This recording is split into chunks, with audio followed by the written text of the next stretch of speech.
Hi, my friends. Welcome to the Deep State. Actually, to Deep Six, the Deep State. We're the anti-Deep State people. And welcome to my daily news summary. We had quite a lot of viewers last time. We had 30,000 while we were broadcasting and another 60,000 who tuned in later. Really very impressive, and thank you. Congress has been paying out of public money, your money and my money, taxpayer money, $15.2 million since 1995 to members of Congress, Senate and House, and senior staff who are accused of committing sexual harassment against their employees or against other people who come in their path. And we have paid that money. There's a special fund, a government fund that is established to pay those claims if they're adjudicated to be accurate or to be plausible, or if there's a standard of proof. And $15.2 million have been paid out in over 350 claims of sexual harassment. And Congress won't tell us the names of who got fined, of who, in whose name the payments were made. Let me be clear, they didn't pay a penny. The members of Congress who committed sexual harassment did it for free, even though the allegations were found to be serious enough to warrant payment to the victims. The victims were bound, as a condition of the settlement, by an NDA, a non-disclosure agreement. And they can't, and Congress won't, release the names of the predators involved, even though they're on our payroll, not just as congressmen, but as sexual predators. Isn't that incredible? Congress won't release the names. A Democratic congresswoman from California raised a stink about it the other day, but she didn't mention the names, and she said she would not ask the victims to violate their non-disclosure agreements. Well, that's fine, but how about Congress violates it? How about Congress says, we will tell you, your elected representatives who committed these offenses, and we'll tell you who they are and against whom they were done. Even if they kept the names of the accusers quiet or secret, once those claims have been essentially adjudicated, there is no reason not to release the names of the perps. So go to this site, posted now. Is it on the side now? Jerry's going to be posting it. I'm not sure if it's up yet, but it will. Or go to dickmorris.com, where it is also posted now, and sign a petition asking Congress to release the names of the perpetrators, the members of the House, the members of the Senate, who committed sexual harassment, for which we are paying the tab. Isn't that incredible? Can you believe that? They're paying it out. We elected these guys. We doubtless have re-elected them several times since then, and we're kept in the dark as to who they are. While in the meantime, Congress is outraged at Roy Moore and at others who are accused of similar offenses that have not yet been adjudicated. And yet the very people who are voting that way were the very people who themselves are guilty of the offense. Absolutely incredible. This is a new one, a new low even for Congress. We have a question from Daniel Manley. What was the reasoning for this law? I understand that they want to protect themselves, but what is a legal argument for it? And did it pass on its own or under another bill? No, it passed on its own, standalone legislation. And you know the answer to your question, who asked it? Daniel Manner, I believe. Daniel? I don't have Manley. the faintest idea. I can't conceive of a rationale for it. I can't think of it. I mean, it's absolutely crazy. And, I mean, that there would be a process to adjudicate these so that you're not in court with the long procedure, that's fine. But that we would pay for it, not them, I have no idea. And I can't even think of a rationale for it. I'm up the same stump you're up. Well, Craig Corsini wants to know, why is Congress so corrupt? Well, we vote for him. We elect him. The real answer to this is term limits and full disclosure. And Congress will never pass term limits on itself. It's constantly rejected it. There is a way we could impose term limits on them, which is to have a convention of the states. See, Congress gives, the Constitution specifies two methods of amending itself. One is the way that's been used, I think, 28 times so far, which is to have 2/3 of the House and the Senate, along with 3/4 of the states, agree to it, and then it's in the Constitution. But the other way completely bypasses Congress, which was the intent of the framers, to give you a way to amend the Constitution without asking the federal government, just asking the states who created the Constitution. And what happens then is that 2/3 of the state legislatures call for a convention, which is then held with separate delegates elected, and they then pass the amendments. And if 3/4 of the state legislatures then ratify the amendment, it goes into the Constitution without the approval of the House or the Senate or the President. No federal official plays a role in that, and that's the only way you're going to get term limits. I've been urging President Trump to embrace this and to make this part of his program. And I suspect that after this term is over, this session, and he's got some stuff passed and some stuff not, and his frustration with Congress has reached a boiling point, I think at that point he may adopt that suggestion, and this may be a topic that we're going to revisit later.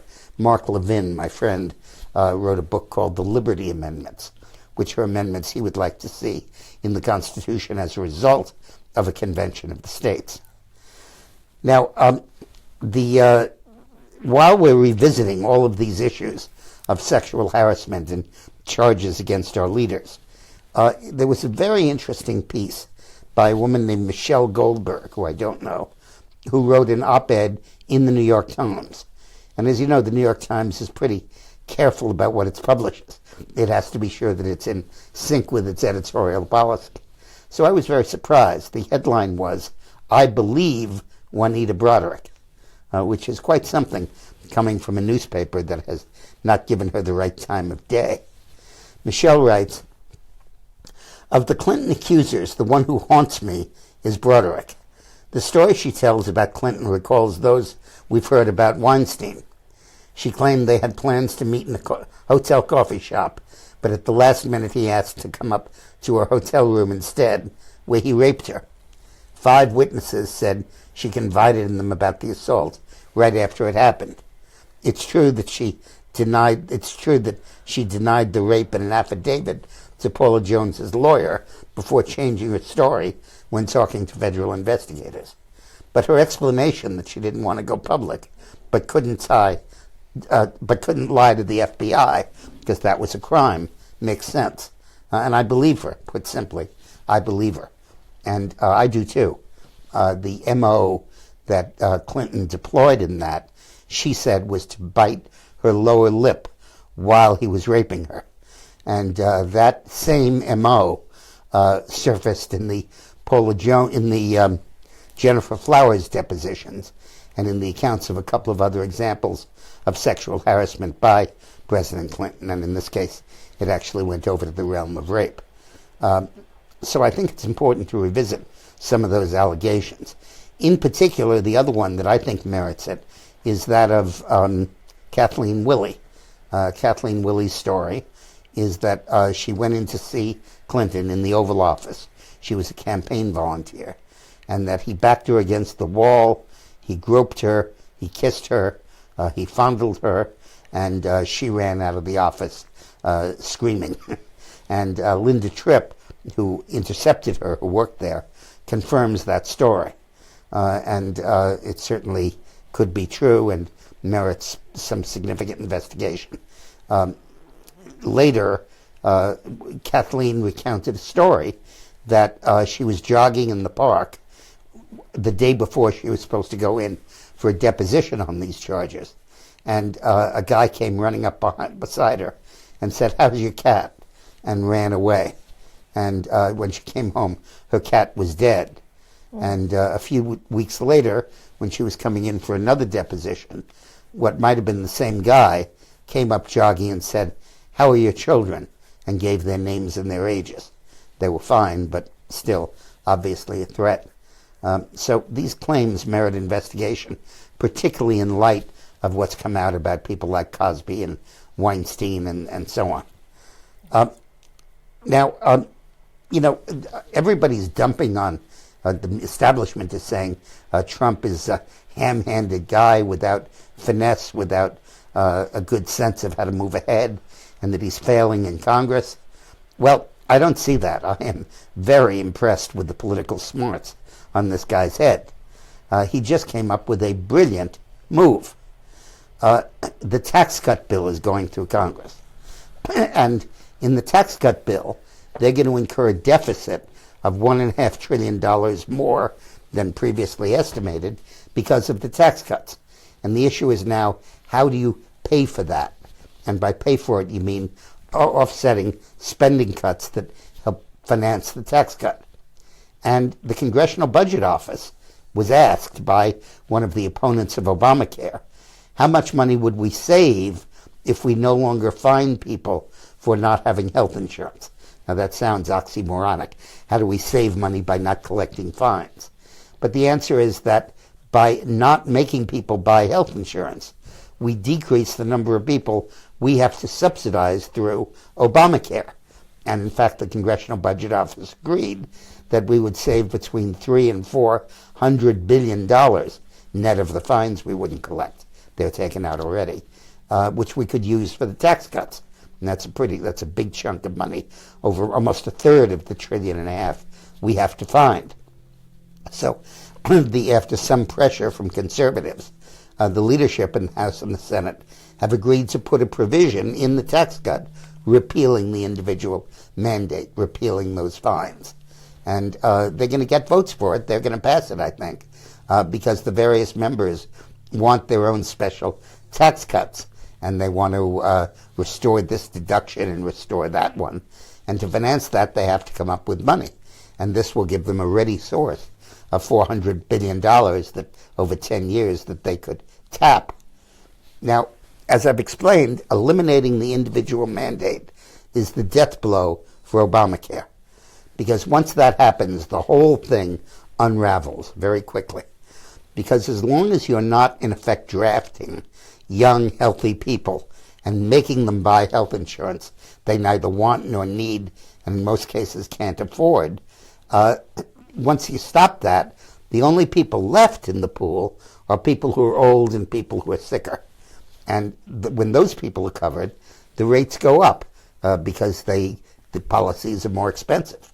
And once you take the young people out of the field, the rates will be unchecked and will go up very high. And more young people and healthy people will refuse to pay that freight, and increasingly the only people left will be older and sicker people. And Obamacare can't afford that, and the insurance company is going to pull out of it, and it's going to crash and die very quickly, very soon. Now, you say, oh, that's horrible for the people who won't be able to afford it. But there's a very good answer to that. First of all, they will replace Obamacare with a program of some subsidy that will be available for people. And most importantly, there is a fund in Obamacare called PCIP, Pre-Existing Conditions Insurance Program, where 132,000 people get their insurance paid for by the feds because they are so sick. They're all under 65. It's not Medicare, but they are so sick and at the older end of that spectrum, and that they can't afford the premiums that the insurance company would need to charge to provide them with health insurance. And the subsidies are greater than those provided in Obamacare. That pool will still exist, and those revenues will still be there to cushion those people who are affected by it. But the rest of us will not have to be dragged into this Obamacare system, kicking and screaming, because the mandate will have been lifted. So Trump is going to kill two birds with one stone. He is actually going to pass the two key elements of his legislative program: eliminate Obamacare and cut taxes to get the economy moving. A 100% success rate. He's going to get them both done. And he's going to get them both done probably before the end of the year. So, hallelujah. And what skill, what amazing skill of the president to include that in this bill, which is a bill very few members, Republicans, can be seen not voting for. Dick, Jim Dunham asks, Rush Limbaugh said that the Senate intends to simultaneously restore subsidies to the insurance companies with repeal of the mandate. Is that true? It sure is, and I hope that was one of the next things I'm going to talk about. And who said it? Jim Dunham. Jim, you're on your toes. Thank you. I appreciate that. Yeah, there is a nefarious bill co-sponsored by Lamar Alexander, a rhino Republican from Tennessee, and Patty Murray, the Democratic senator from Washington State, that restores the subsidy to insurance companies that Trump is going to cancel by executive action as president. And there's question as to whether Trump can cancel it, but in any case, he wants to try. And this bill mandates those subsidies, which basically is a single-payer system.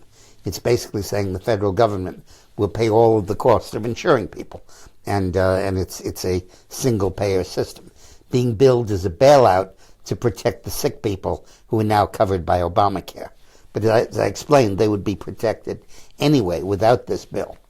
And what they're doing is they're saying, okay, if you're going to reverse the individual mandate, the same unraveling process I just described is going to happen, and to protect Obamacare, we need to pass the Alexander Murray bill. And that's horrible. And the math of it is that you would get an overwhelming support, because all the Democrats would vote for it, and most of the rhinos would too. So you'd have a two-thirds majority in the Senate to be able to pass it. Our saving grace here is the House, which will never go along with that, because their goal is to kill Obamacare, not to prolong it. And when we get to nut-cutting time, which will probably be over Christmas, I'm going to be back to you and ask you to sign about 1,000 petitions on that, so that we don't rescue Obamacare from the jaws of death. We just let it get eaten and devoured. But it's premature, but good for you, Jim, for spotting it, and that issue is coming down the pike. Anna Teal Strange asks, I'm still confused about the definition of the tax bracket term middle class. Well, technically, it's people making enough so they pay taxes, which is about $30,000 a year, income taxes for a couple, and people who are not yet in the higher bracket, which is about $80,000 for a household income. So that would be the technical definition there. Now, lately in economics, they've split the middle class into middle class and working class. And the lower end of that income spectrum has been called the working class, and the upper end has been called the middle class. But that's technically the definition. Now, Sessions seems to be getting religion. Yesterday I reported that he was considering naming a special prosecutor to investigate Hillary. And he went in a committee and, in effect, pushed back on it and said, I don't have enough evidence yet to do it, but I might in the future. And, in fact, what he did was that he has directed his staff in the Justice Department to examine the Comey leaks of the memos of his meetings with Trump, the FBI email investigation of Hillary's emails, the Clinton Foundation pay-for-play schemes, and the Uranium One deal, and has said, go through those and let me know if you recommend that we need a special prosecutor. And that's a formal request by the AG to his staff. And it wouldn't be made if he didn't think there was at least some grounds for doing it. He may not have thought it goes over the top and gives you enough grounds to do it, but it clearly is getting close. The pushback yesterday was when he told Congress, wait a minute, I don't have the results in yet, and I can't right now say there's enough basis for doing it, but I'm looking at it to see if there is. Now, in that same hearing, he revealed that there are 27 leaks under investigation by the Justice Department at the moment. Before that, last year, there were 9 open investigations. Now there are 27. And this is an integral part of the entire Mueller-Russia collaboration phony investigation. Because as you recall in my book, Rogue Spooks, we write, Eileen and I write, that after the initial argument that Trump was in cahoots with the Russians was made in the dossier, and that dossier was released through BuzzFeed right around the time Trump took office. there were immediately a series of leaks from the Justice Department and the FBI and other agencies that attested to the validity of that charge. The biggest one came from the FBI, and it said that the FBI agents had actually overheard wiretaps of conversations between Russian intelligence agents and high-ranking officials of the Trump campaign. And that leak made its way into the lead article in the New York Times and was all over the media. And it turned out that that was phony. It was false news. It was never happened. It was made up by various people in the FBI to lend credibility to this uncredible theory that Trump was in collusion with Putin to fix the election. Comey, the head of the FBI, admitted as much in testimony before the Senate 4 months later. But in the meantime, the predicate had been launched. And based on that, a special prosecutor was named, and everybody took this crazy, bizarre scandal seriously. Now Sessions is investigating where those leaks came from. And that is very important, because it'll tell us the parentage, or at least the midwifery, of the birth of these crazy allegations about Trump and Putin colluding. And that's a very important investigation, and I'm very glad that Sessions is giving it priority. As you'll recall, we have urged him to do that, and we've sent several petitions to him from you and me calling on him to do that, and I'm glad he's paying attention to that. Dick, William Brown wants to know, Shepard Smith says Hillary had nothing to do with Uranium One. What do you say about that? It's crazy. First, I know Shep very well. He's a good guy. I worked with him at Fox. He's from Mississippi, and he's a very liberal guy, and he sort of is dedicated to trying to live down coming from a conservative state. And Smith is just wrong. They're saying that. In fact, let me skip to that part of my presentation. The Democrats say there is no evidence that Mrs. Clinton participated in the government approval of the uranium deal, and his aides have noted that other agencies also signed off on it. It is technically true that Hillary Clinton was not physically present when the committee reviewed this sale, and it was her representative, not she herself, who voted in favor of the deal. But it could not have gone ahead without the approval of the Secretary of State, whether acting directly or through her representative. So when it said Hillary had nothing to do with it, that's just wrong. Hillary had everything to do with it. She was the head of the committee that approved it. She just didn't sit in on the session. She delegated that to her deputy. They also say that the company's actual share of American uranium production, the company that Putin took over, is only about 2%. The real benefit for Russia securing far greater supplies of uranium was from Kazakhstan, which was a deal that happened earlier also with Clinton's connivance, but it didn't undermine American security. Well, that's irrelevant. The United States only produces about 2/3 of the uranium it needs, and it has to import the rest. And what Putin did was to take over the mines that have 20% of the uranium deposits in the United States. It doesn't matter how much is being produced on Tuesday, this week. What matters is what percent of the reserves he now controls. And he now controls 20% of them. So that 2% stat is the current production, but is bogus. Other issues mentioned in the Justice Department letter, which is the letter Sessions sent asking for an investigation by his staff, include Mrs. Clinton's use of private email server, which was investigated by the FBI until the bureau director at the time, James B. Comey, declared last year that no prosecutor would press charges based on the evidence. That also is phony. What Comey said in a memorandum that he prepared 4 months before he issued that, 3 months before he issued that public statement, was that Hillary Clinton had displayed gross negligence, that's the quote, in handling of those classified emails. And gross negligence is the standard in the statute. That's the basis for a criminal prosecution. And in making that finding and using those words, he was opening the door to criminal prosecution. Then the political pressures got to bear on him, and we'll learn what those were if we get a special prosecutor to investigate this. And when he came out in July exonerating Hillary, saying no prosecutor would bring the case, he said she was guilty only of extreme carelessness, which is neither here nor there. It's not a statutory term. It's just an adjective that he invoked or invented to characterize her conduct. But it was originally gross negligence, and he walked that back. And his finding of gross negligence was before he had even interviewed Hillary or any of her staff. So there's real suspicion in how that came to be, how that came about.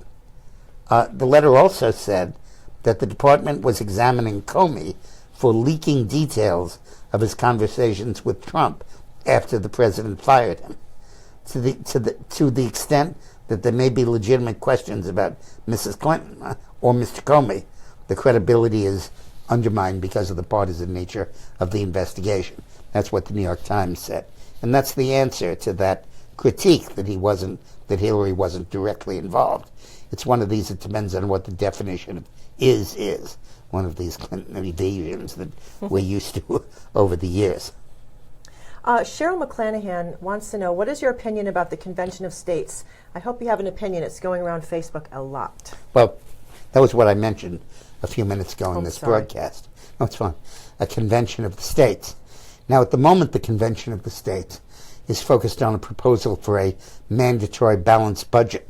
And that's inconvenient at a time when Donald Trump is pushing for $1.5 trillion tax cut that would add to the deficit. In theory.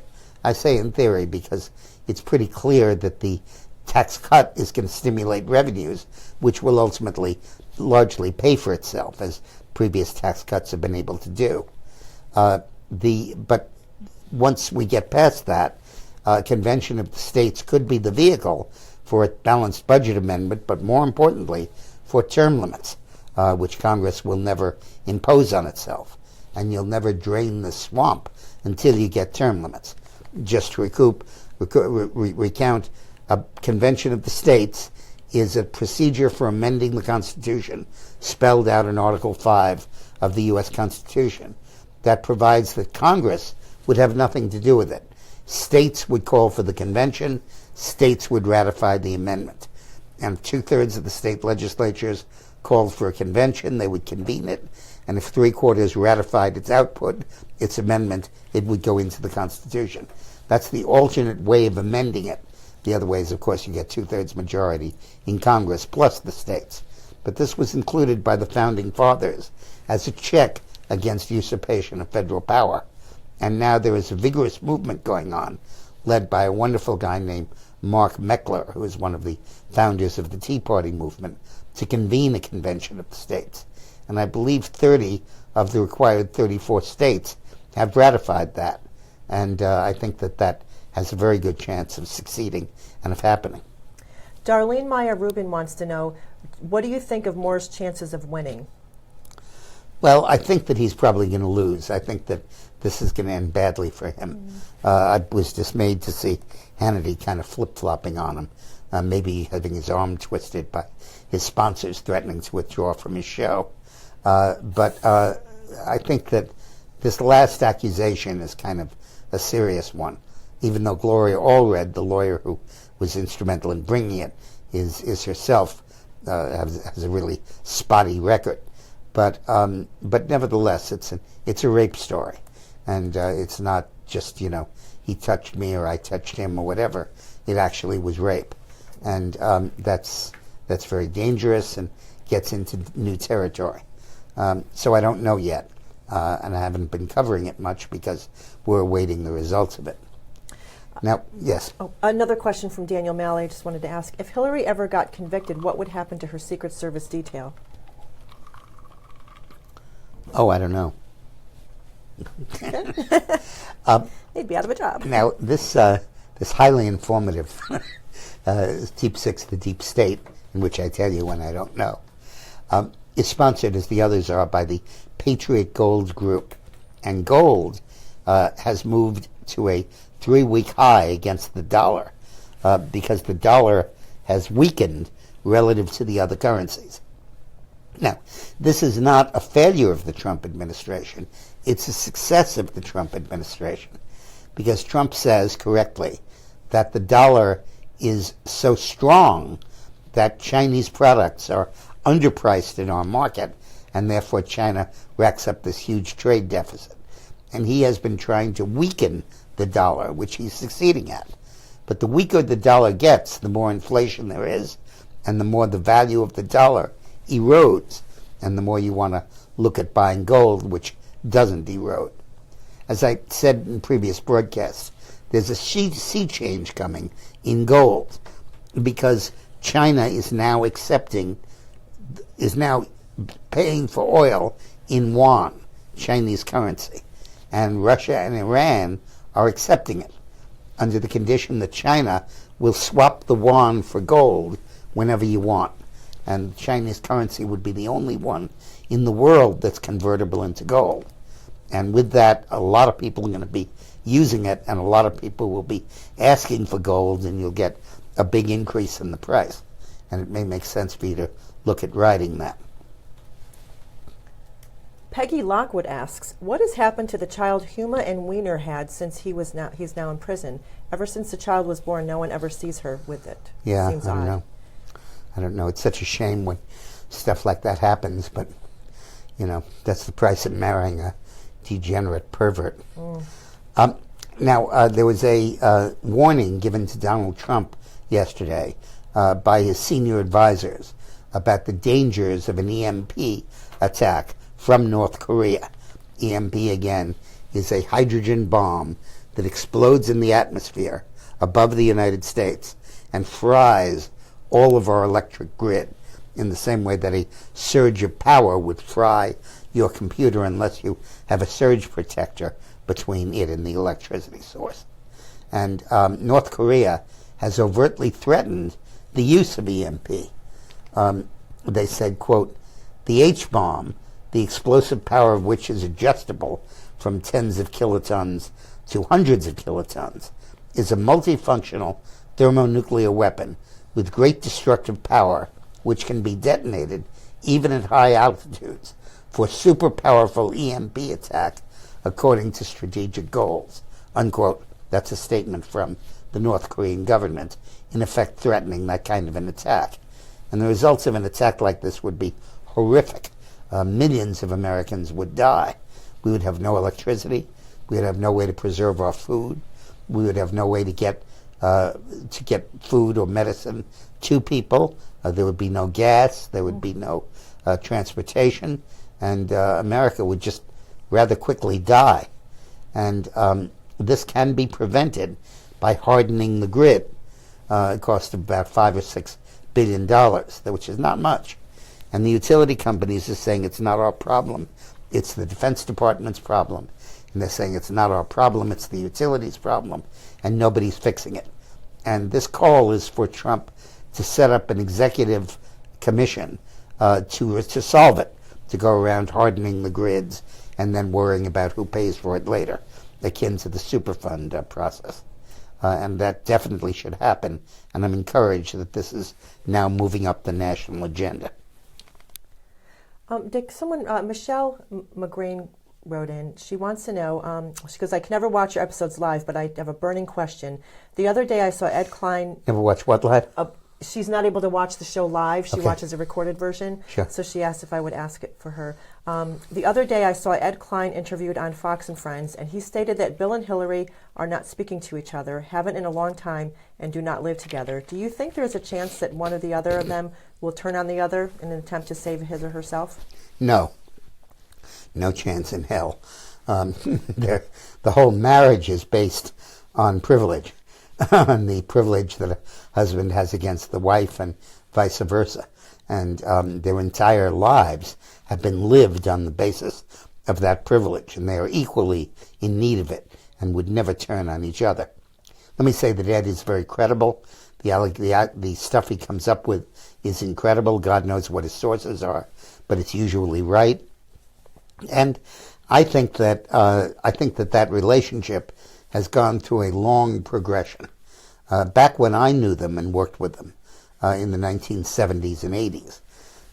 Hillary really, I think, loved Bill. She deeply personally loved Bill.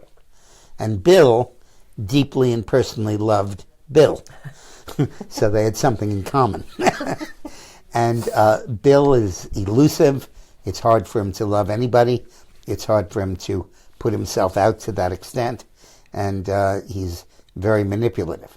Hillary, on the other hand, was agog for Bill and swallowed him hook, line, and sinker. Then after the Jennifer Flowers affair, Hillary began to demand a quid pro quo in return for defending Bill. And she got real political power as a result of it, as a result of her defending him in the Jennifer Flowers case. She got the right to name the Attorney General. There would be a woman and she would decide who. To have a veto over any woman employed by the administration, which was partially to keep Bill on the reservation and partially to consolidate her power base. And she got control of healthcare policy making, which she promptly ran into the ground. Then when she defended him again in the Monica Lewinsky case, she got Bill's 100% total all-in support for the U.S. Senate seat. And the White House raised most of the money. There were state dinners that were honoring donors to Hillary's campaign for the Senate. And he cleared the field and stopped any Democrat from running against her in a New York primary, which in New York was tantamount to the election. Then I think after Monica Lewinsky, they changed. I think Hillary stopped loving Bill. I think at some level she started despising him. And Bill, I think, withdrew. And I think it's very credible that they're not, well, I think they're on speaking terms. They call each other every day, it appears. But it's mainly political advice. And it really, I think, stopped being a romantic relationship. But to those who say that it was never a romance, it was always a business deal, I know that that's not true. I could always be deceived, but I've had Hillary crying on the phone to me about Bill. Jack Tapper wants to know, whatever happened with the Vegas shooting investigation? Good question, Jack. You keep asking that, and you're right. Absolutely. I don't know. And it's very suspect that I don't know. And I think we're going to learn a lot, that there may be some kind of cover-up in that. I have no idea. I don't have my own investigators out there, so I'm dependent on the news stories, and there haven't been any. Now, BuzzFeed, the organ that published the dossier, was sued by one of the people in the dossier that was alleged to have hacked the Democratic Party computers. And he said, I didn't hack them. This is defamatory. And he brought a lawsuit for libel against BuzzFeed for publishing this. And BuzzFeed has now turned around and said to the federal government, did you try to verify the information in the dossier? Because you used it. You went to the FISA court and you asked for an ability to conduct surveillance on Carter Page, who you claim was a go-between between Russia and Trump. And based on that, you must have tried to verify it. And the reason they're asking that is because they're saying that if the feds did try to verify it, then BuzzFeed was just fairly commenting on something that was happening in the public sector and can't be held accountable in a libel suit. The feds have refused to answer that. They've dodged it, they've ducked it, and they will not discuss the government vetting of the dossier. And that's probably because the government, particularly the FBI and the deep state, were heavily involved in writing the dossier. And that's a parentage that they want to stay away from at this point. Dick Del Volpe asks, with so many people involved in the Uranium One, why would only Hillary benefit financially? Could there be other benefactors we don't yet know about? Well, I don't know that Hillary would benefit financially from the Uranium One deal per se. She didn't have any interest in the uranium. She benefited because she was bribed to okay it, to approve it. And the answer to your question is yes. There will be many other people that benefited. There was an entire FBI investigation that Mueller has kept secret, and Comey after him, that they won't release the results of, where many people were bribed to approve that deal. and we don't know who they are, and it's one of the reasons to name a special prosecutor.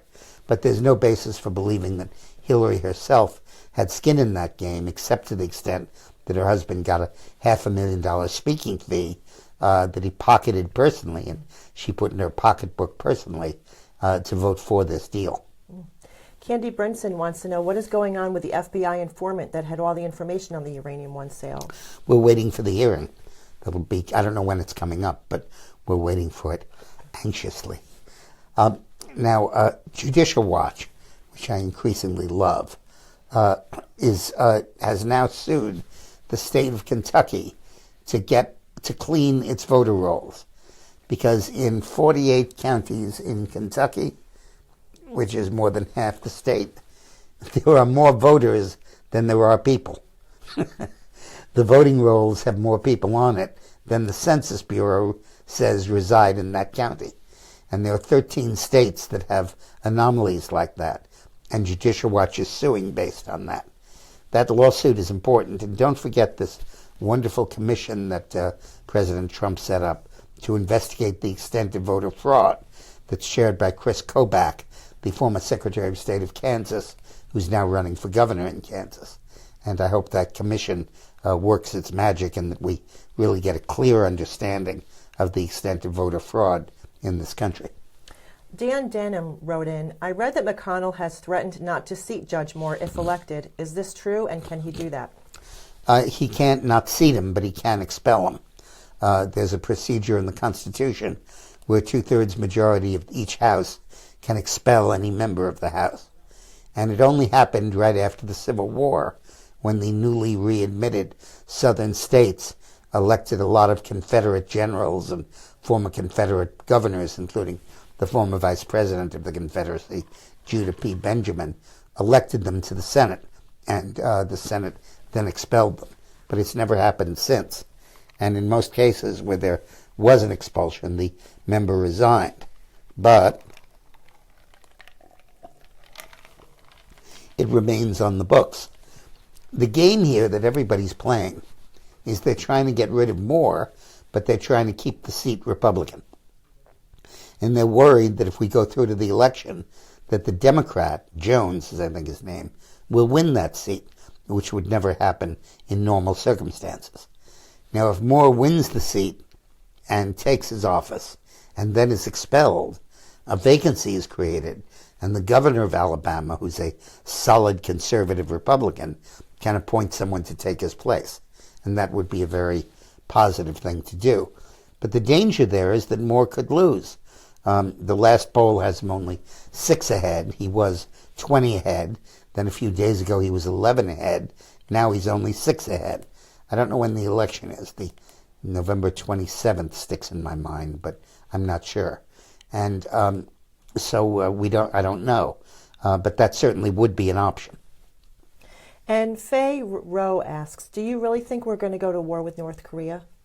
No. I think that North Korea is bluffing, and I think Trump is calling that bluff. And if it gets close to war, if it looks like it might be war, that's bargaining by Donald Trump. Read his book, The Art of the Deal. And I think he's playing this very, very well. But it's not going to result in a war.